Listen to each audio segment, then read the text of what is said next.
seria suficiente ajudá-los com o dinheiro que se obteria dos tributos das províncias e dar-lhes para os seus sacrifícios touros, carneiros, cordeiros, cabritos, farinha, óleo, vinho e todas as outras coisas que os sacerdotes lhes pedissem, a fim de que rogassem pela prosperidade dos reis e pelo império dos persas.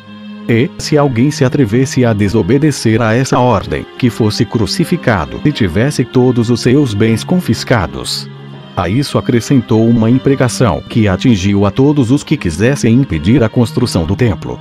Ele rogava a Deus que fizesse desencadear sobre eles a sua justa vingança, para castigá-los por tal impiedade.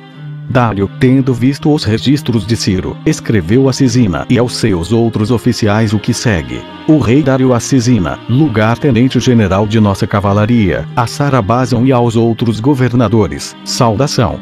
Mandamo-vos a cópia das ordens do rei Ciro que encontramos nos seus registros e queremos que o que elas contêm seja rigorosamente executado.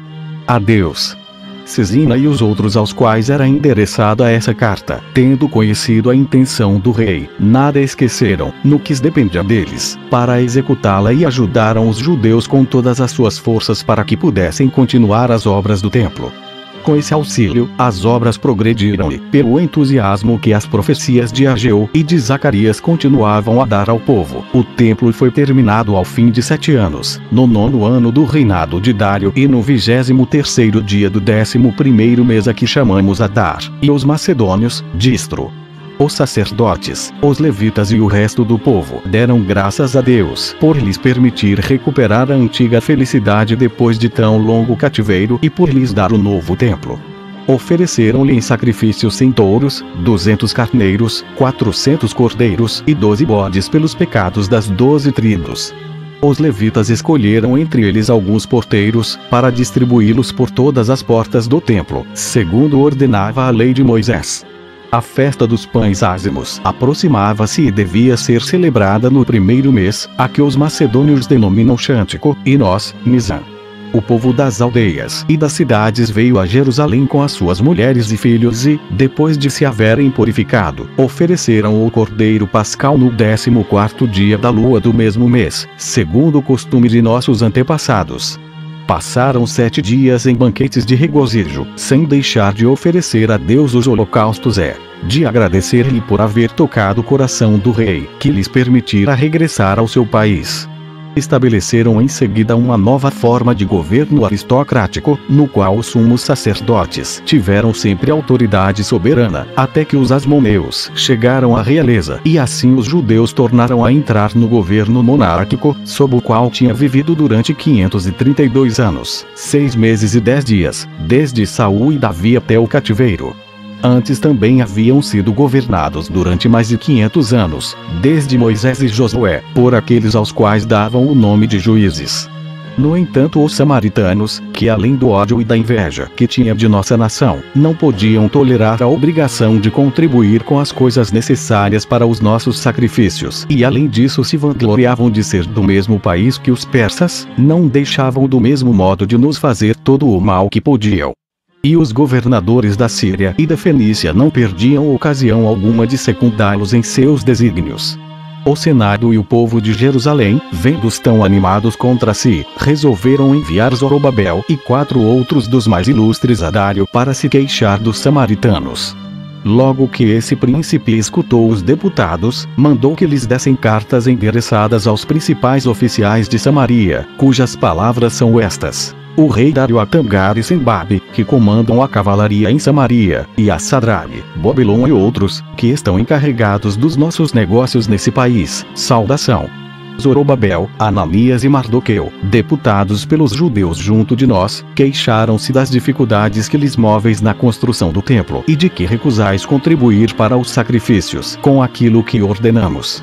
Escrevemos-vos esta carta a fim de que logo que a tenhais recebido não deixeis de cumprir as vossas obrigações e de tomar para esse fim, no nosso tesouro proveniente dos tributos da Samaria, tudo que os sacerdotes de Jerusalém tiverem necessidade, porque a nossa intenção é que não se deixe de oferecer sacrifícios a Deus pela nossa prosperidade e pela do império dos persas. Capítulo 5. Xerxes sucede a Dário, seu pai, no reino da Pérsia. permite que Esdras, sacerdote, retorne com grande número de judeus a Jerusalém e concede tudo o que ele deseja. Esdras obriga os que haviam desposado mulheres estrangeiras a restituí-las. Sua morte. Neemias obtém de Xerxes licença para reconstruir os muros de Jerusalém e termina essa grande obra. 443. Esdras 7. Xerxes sucedeu a seu pai, Dário, e não foi menos herdeiro de sua piedade para com Deus que sucessor no trono. Nada mudou a respeito do que fora determinado com relação ao culto a ele, e Xerxes teve sempre uma grande afeição pelos judeus.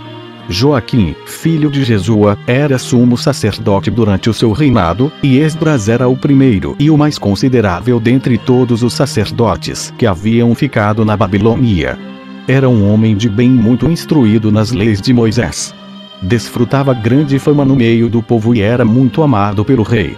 Assim, quando resolveu voltar a Jerusalém e levar consigo alguns judeus que estavam morando na Babilônia, ele obteve desse príncipe algumas cartas de recomendação endereçadas aos governadores da Síria, nestes termos: Xerxes, rei dos reis, a Esdras, sacerdote e leitor da lei de Deus, saudação, julgando que é de nossa bondade permitir a todos os judeus, quer sacerdotes, quer levitas, bem como a outros que desejarem voltar a Jerusalém para lá servir a Deus, nós, com o conselho de nossos 7 auxiliares, concedemos essa graça e vos encarregamos de apresentar ao vosso Deus o que nós e nossos amigos fizemos voto de lhe oferecer.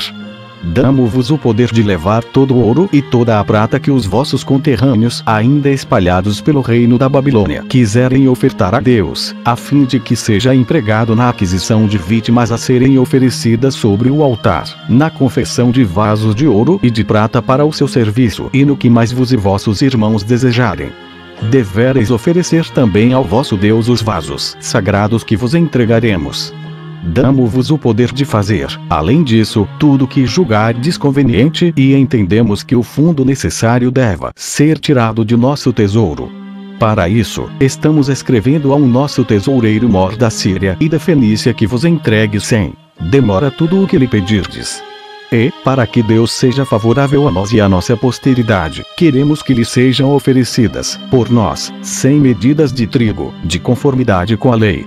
Proibimos a todos os nossos oficiais exigir algo dos sacerdotes, dos levitas, dos cantores, dos porteiros e dos outros que servem no templo de Deus, ou impor-lhes tributos e obrigações. Quanto a vós, Esdras, usareis da prudência e da sabedoria que Deus vos concedeu para estabelecer na Síria e na Fenícia juízes que administrem a justiça, e que os já instruídos nas vossas leis ensinem aos que ainda as ignoram e castiguem com multas, ou mesmo com a morte os que não temerem violar os vossos mandamentos e os nossos. Esdras, ao receber essa carta, adorou a Deus e deu-lhe imensas graças, pois só podia atribuir ao seu auxílio demonstrações de bondade tão extraordinárias da parte do rei. Reuniu em seguida todos os judeus que estavam na Babilônia, leu-lhes as cartas e, conservando o original, enviou cópias aos judeus que estavam na Média. Pode-se imaginar a alegria que eles sentiram por saber da piedade do rei para com Deus e de seu afeto por Esdras. Muitos decidiram dirigir-se imediatamente à Babilônia com o que possuíam de bens a fim de irem com Esdras a Jerusalém. Mas o resto dos israelitas não quis abandonar esse país. Assim, somente as tribos de Judá e de Benjamim voltaram a Jerusalém, e estão ainda hoje sujeitas, numa parte da Ásia e da Europa, ao domínio dos romanos. As outras 10 tribos permaneceram além do Eufrates, e é incrível o quanto se multiplicaram. Dentre os que se dirigiram em grande número a Esdras, havia muitos sacerdotes, levitas, porteiros, cantores e outros consagrados ao serviço de Deus. Ele os reuniu ao longo do Eufrates, depois de jejuarem durante 3 dias e orarem a Deus pedindo proteção na viagem, puseram-se a caminho no 12º dia do 1º mês do 7º ano do reinado de Xerxes, sem que Esdras quisesse receber a escolta da cavalaria, oferecida pelo príncipe, declarando que confiava no auxílio de Deus, que cuidava dele e de seu povo. Chegaram no 5º mês do mesmo ano a Jerusalém.